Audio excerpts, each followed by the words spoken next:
quand tu veux.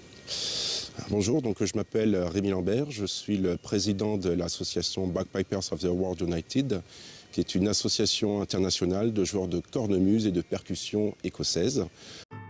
Événements, musées, monuments, actualités, podcasts. Téléchargez votre application D-Day Live. Disponible gratuitement sur Apple et Google Store.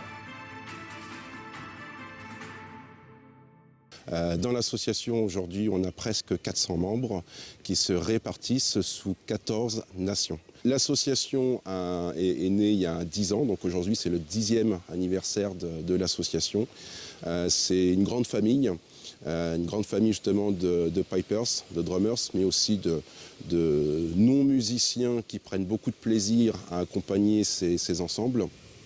Et ce qui est important, à bien comprendre aussi, c'est que l'ensemble des musiciens qui sont sous Bohou ne jouent pas du tout à l'année ensemble. Ils viennent vraiment tous de pays très différents.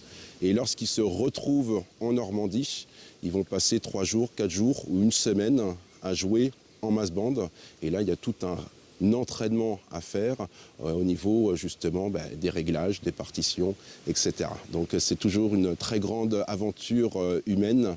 Et généralement, c'est ce qui fait plaisir à l'ensemble de nos musiciens et membres de se retrouver chaque année pour la mémoire. Alors, ce qui est important dans l'association, c'est que chaque année, l'ensemble de nos musiciens qui viennent de France, d'Europe ou beaucoup plus loin comme les États-Unis, viennent tous à leurs propres frais et bénévolement. Et chaque membre, qui soit musicien ou accompagnateur bénévole dans l'association, c'est le terme, c'est-à-dire que tout le monde est bénévole, tout le monde s'organise avec ses propres congés, ses propres frais, et certains ont des frais forcément qui sont très importants. L'an dernier, pour le 80e, on a eu 2 pipe bands qui sont venus des États-Unis, le pipe band de New York et le pipe band des pompiers de Floride. Forcément, c'est 40 personnes qui viennent. Je laisse imaginer les coûts que ça représente. Donc nous, au niveau de l'association, le but, en travaillant avec différents partenaires, on arrive justement à monter à certaines caisses et qui nous permet en fait d'organiser toute la logistique et l'accueil de nos différents pipers and drummers. Alors aujourd'hui, on est au cimetière militaire de Ranville. C'est un grand cimetière britannique où sont enterrés des Britanniques, des Français, des Belges. On a une grande partie aussi des Allemands qui sont là et d'autres nationalités.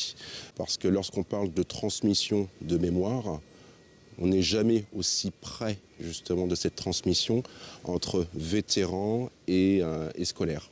Donc dès l'instant que la mairie de Saint-Germain-en-Laye nous a appelés, nous a proposé de s'associer au projet, on a accepté tout de suite. C'est toujours des grands événements qui sont importants. On se partage autant sur les cérémonies officielles et aussi sur des moments, on va dire, plus de parade, la grande parade de Sword Beach, qui part de Lyon-sur-Mer et qui termine à Ouistreham.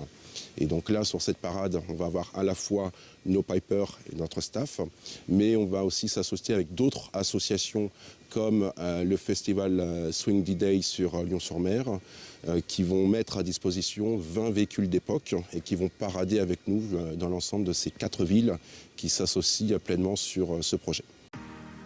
C'était votre programme avec notre partenaire majeur.